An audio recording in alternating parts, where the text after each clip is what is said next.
The Chiefs signed a new wide receiver Friday, and it looks like Jerick McKinnon took it personal.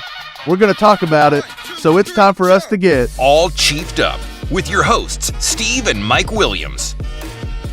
What's happening, Chiefs Kingdom? The Kansas City Chiefs signed a new wide receiver, ex-New York Giant Rivhie James, to a one-year contract.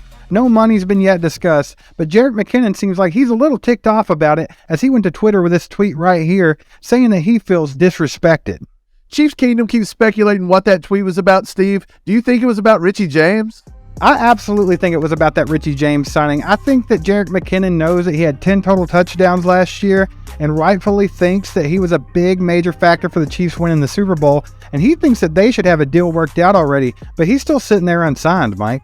Jet had an amazing season for the Chiefs. There's no denying that, but I believe a 31-year-old running back and the way Brett Veach is running things, we're going to take a look at the draft possibly before we come back to McKinnon. However, before this gets released, we could go ahead and sign him. Brett Veach is a wild card. You never know. Yeah, every Chiefs fan will agree that you have to sign back Jerick McKinnon after what he did for the Chiefs last season.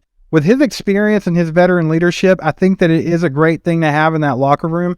But as far as production goes, honestly think if they were to go younger and maybe Jerry and Ely makes the team this year, he offers a lot of the same things that Jerick McKinnon does, and he's a lot younger and going to be a lot cheaper on that salary cap. So I think that maybe they could just decide to go younger here. Speaking of going cheaper, they could look at the draft here as well, Steve. There's a lot of good running back talent there late in the draft, and it wouldn't surprise me if Veach don't take a stab at another one like he did Pacheco last year. Yeah, and there are some guys that could fill that McKinnon role, most notably Tyjae Spears and Devin Achane.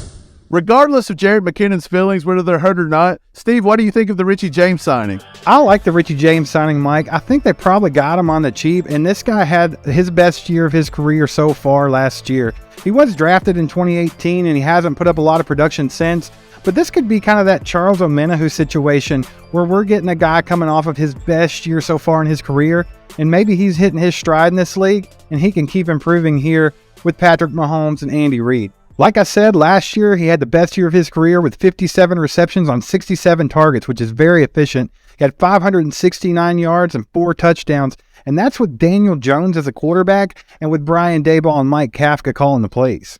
Yeah, Rivhie James could contribute to the team. I see him as like a wide receiver 4 or something like that. He was a round 7 pick 22 from Middle Tennessee. He's 27-year-old right now.